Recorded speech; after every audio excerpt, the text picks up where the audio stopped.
How's it going, everybody? For those that are new to the channel, my name is Zach, and along with my wife Kendall, we have got a game room full of 90s and 2000s nostalgia. And one of the things that we do on this channel is take various tours of the different collections that are inside the game room. So far we've done Power Rangers, pro wrestling, VHSs, DVDs. Today we are doing the long-awaited Pokémon collection. So this is just going to be a brief run through of everything that we've got as of August 2024. We're actually on a mission to collect every expansion from base set all the way up to around the 2020 time frame. We're certainly collecting after the 2020 time frame as well, but as far as just having a complete set of everything from base set in 99 up to 2020, that is the mission that we are currently on. We'll be posting more about that in the near future. But until then, here's just a brief rundown of what the collection is looking like at the moment. So without further ado, let's take a look. Let's start with the rather large Build-A-Bear collection here, using the sweet 90s couch that is an original from childhood as the backdrop here.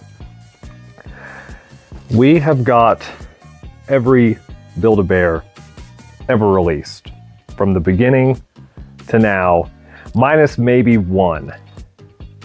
I think they just did a new release the other day, so we'll have to go through and pick that up. But as you can see,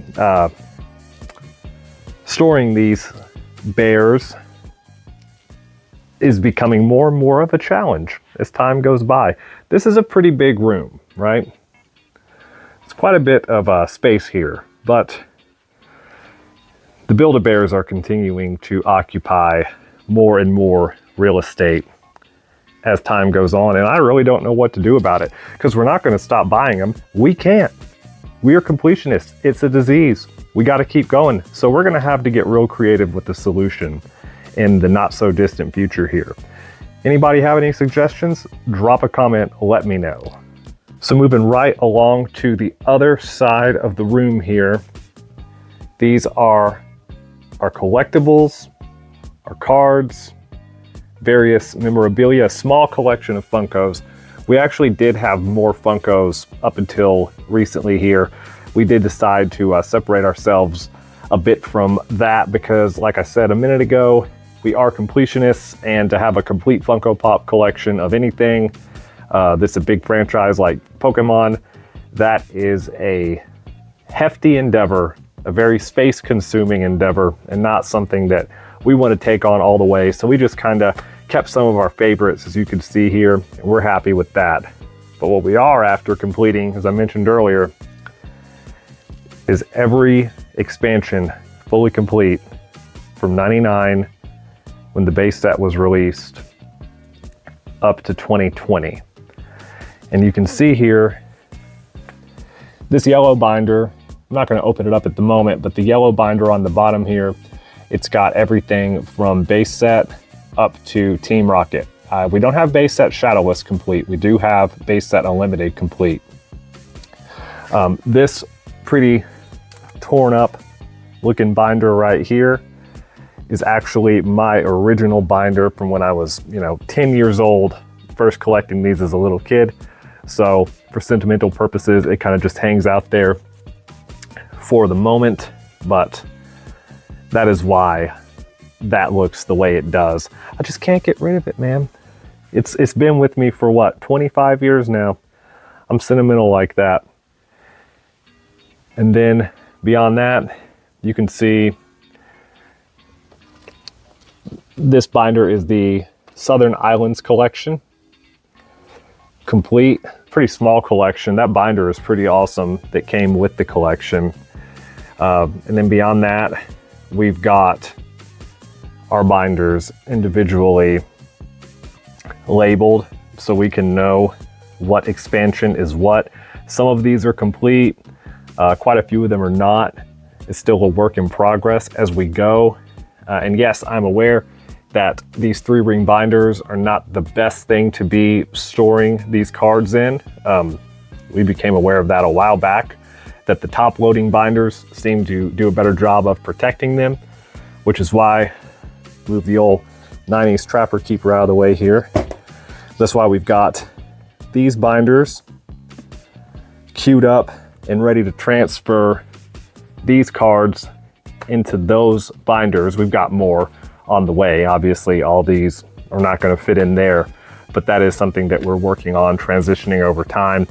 I can confirm that none of the cards in these 3-ring binders have been damaged. We've thoroughly looked through all of them just quite recently here, and they have not fallen victim to any damage from the rings on the binders. So that is good, but we don't want to tempt fate.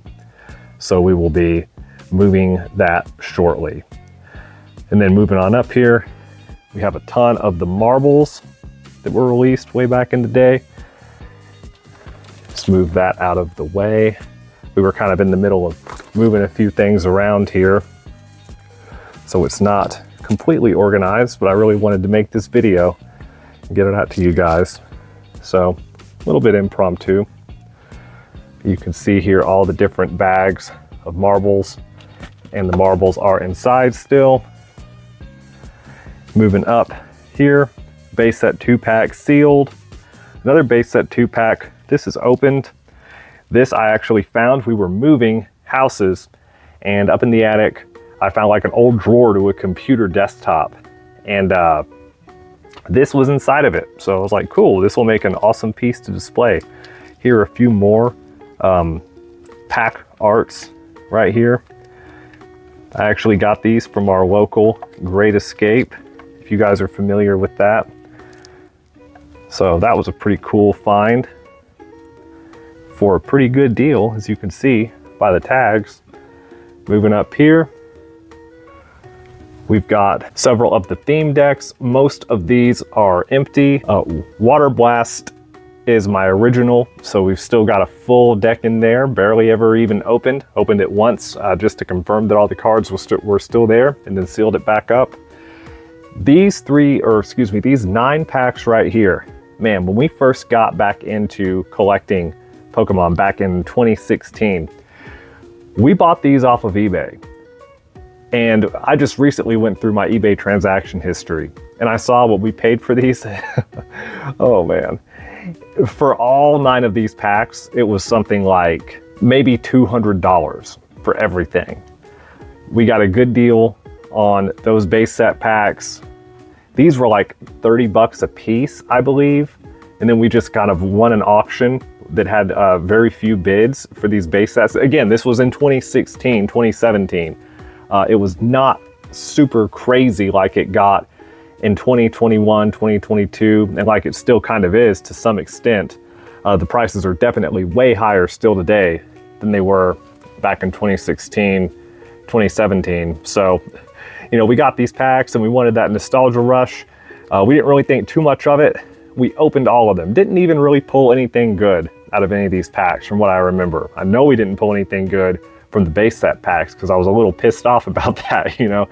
You always hope that you're going to pull that Charizard out of the base set pack, and we just thought, all right, well, we'll just stick these in a frame as a keepsake, and, you know, I'll always be able to remember the last time we opened some of the original pack arts. Little did I know how many multiples these packs will be worth in sealed conditions just a few years down the road.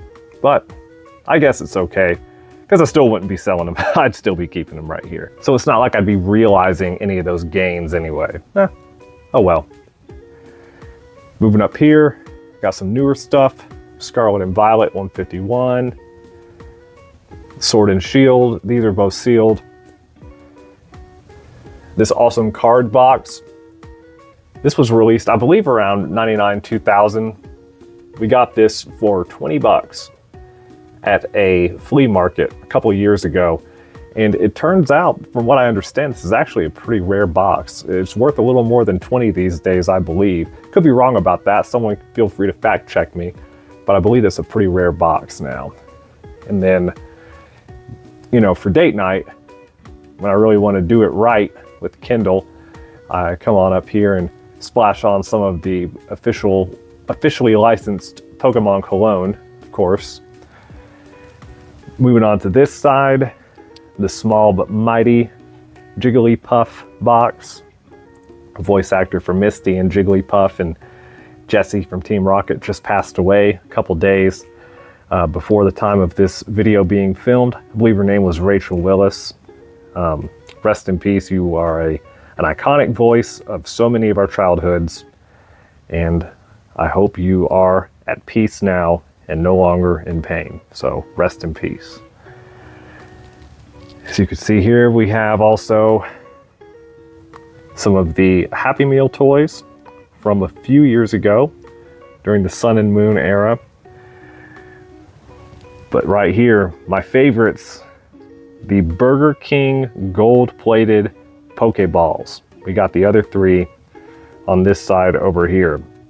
These are incredible to me. These are some of my favorite pieces out of this entire room. Out of this whole room, these are some of my favorites. These aren't my exact ones from childhood, but I do remember buying these as a little kid right when the first movie came out from Burger King, and I felt like a venture capitalist real estate mogul because I had a real piece of gold-plated Pokemon card. It was an incredible time to be alive, and I am so happy that these get to be displayed in this game room.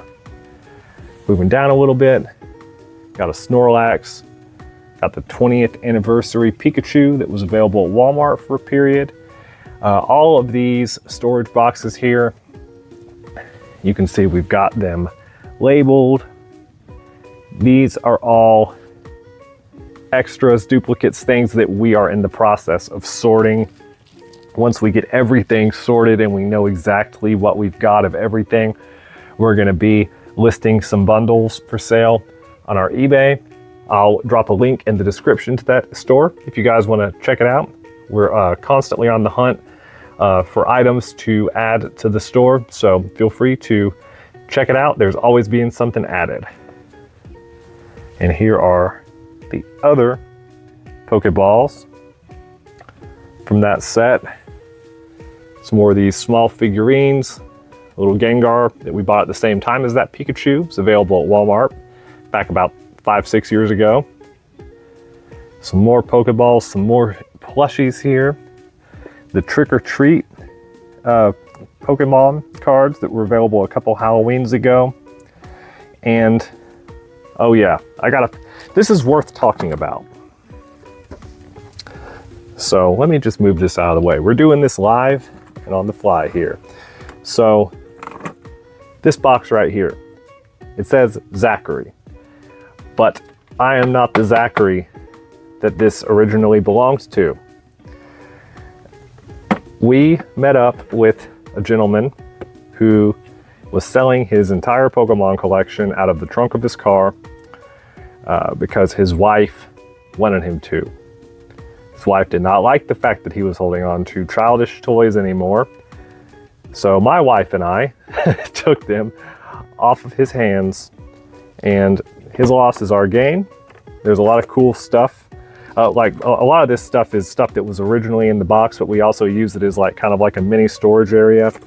There are a lot of manuals and just random pieces of theme decks in here, stickers, things like that. It does make me just a little bit sad that a fellow millennial had to wash their hands of something that they seemed to still care about, because he was knowledgeable about the collection. He seemed pretty excited about Pokemon when we were discussing it, but he felt the need to let it go, and that's totally his decision. But it was just a little sad to watch that little piece of his childhood just kind of fizzle away. But it's all good, because it has not fizzled away. It lives on through this room, through us.